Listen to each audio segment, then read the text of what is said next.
Muere Eddie Jordan, histórico jefe de equipo en la Fórmula 1. El irlandés falleció a los 76 años afectado por un cáncer de próstata. Puso en marcha Jordan Grand Prix, que logró 4 victorias en 250 carreras.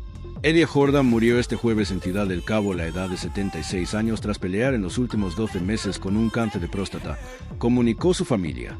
El empresario irlandés fue fundador, propietario, team principal, de la escudería Jordan, que compitió en Fórmula 1 entre 1991 y 2005 y después se mantuvo como un clásico del paddock por sus diversas colaboraciones en medios de comunicación.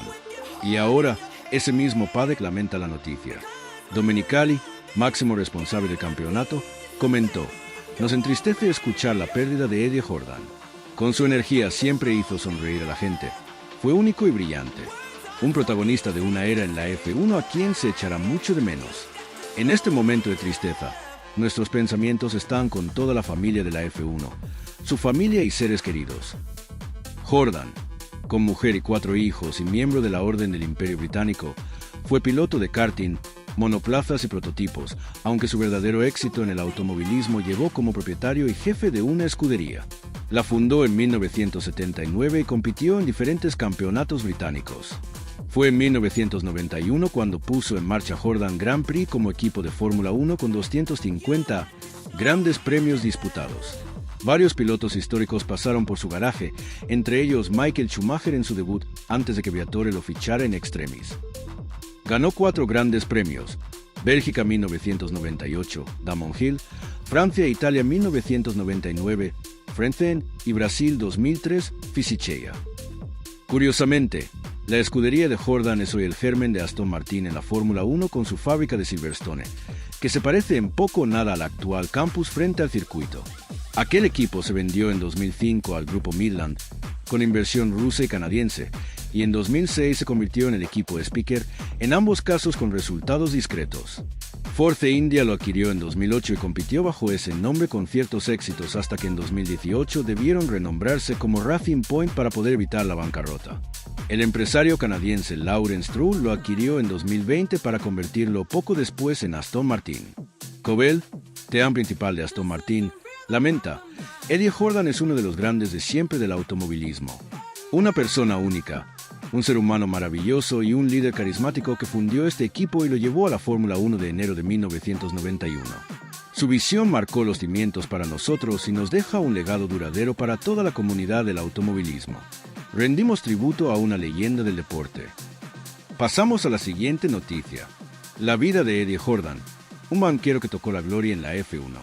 Eddie Jordan murió el 20 de marzo de 2025 después de un cáncer. Así fue la vida de un negociador innato que tocó la gloria en la Fórmula 1.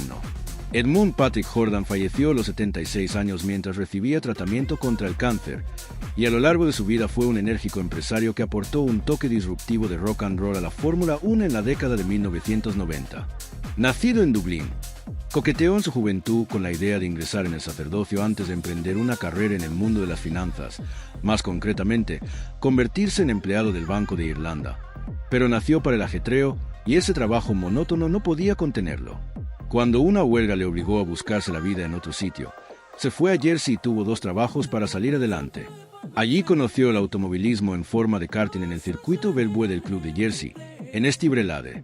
A su regreso a Irlanda, empezó a competir primero en kart y luego en la Fórmula Ford y Fórmula 3. Con éxito dispar. De contar dinero a gastarlo había poco trecho. Sin embargo, las carreras se convirtieron en su principal objetivo y desarrolló actividades secundarias para aumentar su trabajo diario como medio de mantenerlo. En 1978 ganó el Campeonato Regional de Fórmula Atlántica, patrocinado por Ducamps y celebrado en Mondale Park, así como el Campeonato Nacional de Irlanda, patrocinado por BP, que se disputó en Kirkstone, cerca de Bangor, en la península de Ards. Ese fue el catalizador para que la leyenda del automovilismo irlandés, Derek McMahon, que apoyó a Derek Daly hasta el Gran Circo y después haría lo mismo con nombres de la talla de David Kennedy y Tommy Byrne, reclutara a Eddie Jordan para la temporada 1979 en la Fórmula 3 británica junto a Stefan Johansson. Esa fue la campaña en la que la aerodinámica con el efecto suelo llegó a la categoría, aunque de forma muy básica. El mito irlandés apreció los conocimientos comerciales de su nuevo pupilo y pronto le dio más responsabilidades en la gestión del equipo, aunque la pista se vio superado por pilotos como Nigel Mansell, Mike Tackwell, Andrea Cesaris y Chico Serra, a pesar de que a mitad de año se mejoró el chasis del March 793. Los posibles patrocinadores se sentían atraídos por la afición de Eddie Jordan a la cháchara, pero no tanto por sus resultados en el asfalto, así que abandonó el CACPE y fundó su propia escudería en 1980. Fue una operación compleja, especialmente en sus primeras temporadas, pero Eddie Jordan Racing creó oportunidades para un joven Ayrton Senna y Martin Brundle. No obstante, ese no fue el final de la carrera del irlandés. Le apasionaba la música, tanto que era batería, y se unió al manager de Pink Floyd, Steve O'Rourke, en un BMW M1 en Le Mans en 1981. Martin Brundle le ganó a Ayrton Senna en el campeonato de Fórmula 3 británica en 1983 y en el 1987. Tras llevar a Johnny Herbert al título, decidió ascenderlo a la F3000 europea. En 1989, llevó a Andy Gilbert Scott, más tarde manager de Takuma Sato, al segundo puesto en la F3000 británica y a Jan Alesi a lo más alto. La Fórmula 1 se hizo esperar y Eddie Jordan montó un proyecto de bajo coste en su fábrica de Silverstone, donde Gary Anderson, Andrew Green y Mark Smith diseñaron un coche que se presentó a principios de 1991 en fibra de carbono negra y bautizado como Jordan 911. Ese acto provocó el enfado de Porsche, que tuvo que cambiar el nombre del monoplaza por el de 191, y las burlas de los periodistas con el veterano Javi Kronbach, que escribió: ¿Por qué se molestan? ¡Que se jodan!, fue la respuesta del irlandés. Yo les enseñaré. Un encuentro casual con Bernard Ferguson, de Cosworth, en un pub, facilitó un acuerdo para la adquisición de motores V8 de segunda generación y un enérgico programa de viajes consiguió el patrocinio de 7up y Fujifilm. El 191, ahora de verde patriótico, era competitivo, pero a finales de la temporada las facturas se acumulaban. Cuando Bertrand Gachot acabó encarcelado por rociar a un taxista londinense con gas lacrimógeno durante un incidente en Hyde Park Corner, los problemas se resolvieron en parte con un cheque de Mercedes para poner a su protegido, Michael Schumacher, en el Gran Premio de Bélgica. El alemán causó tal impacto que Benetton se hizo con sus servicios, pero Eddie Jordan sobrevivió y se apresuró durante las siguientes campañas. Los resultados siguieron siendo irregulares hasta el final de la década, cuando disfrutó de dos buenos ejercicios, incluyendo una dramática victoria de Damon Hill en el Gran Premio de Bélgica 1998. La temporada siguiente, terminó tercero en el campeonato de constructores, pero ese sería el punto álgido de su conjunto. Eddie Jordan vendió una participación del 40% de su equipo a la empresa de capital riesgo Barbour Pinku, y la diversión con su nueva riqueza le hizo perder la concentración. Los conocedores de la empresa observaron que, si antes se centraba en todos los aspectos del negocio, a partir de ese momento empezó a pasar a un segundo plano. Había dificultades para conseguir patrocinadores, el mejor personal técnico y motores, y la falta de dinero y competitividad se reflejaba en un elenco rotativo de pilotos de los que se esperaba un presupuesto. En 2005, luchaba por mantener el negocio, decidió vender la participación que le quedaba, por lo que empezó a pasar por varias manos hasta conocerse como Aston Martin.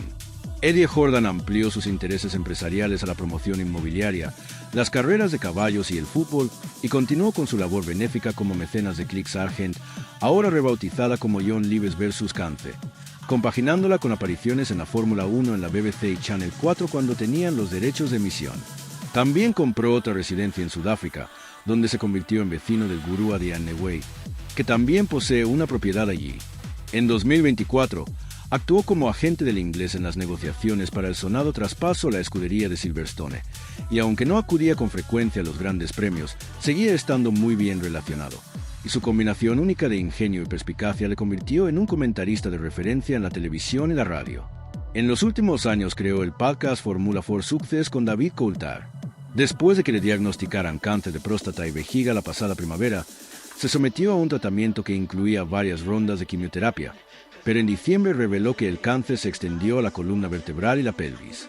«Ve y hazte pruebas», dijo en su podcast, «porque en la vida tienes oportunidades». En los últimos meses actuó para asegurar su legado, liderando un consorcio para comprar la rama profesional del club de rugby London Irish fuera de la administración con el objetivo de devolverlo a la competición en 2026.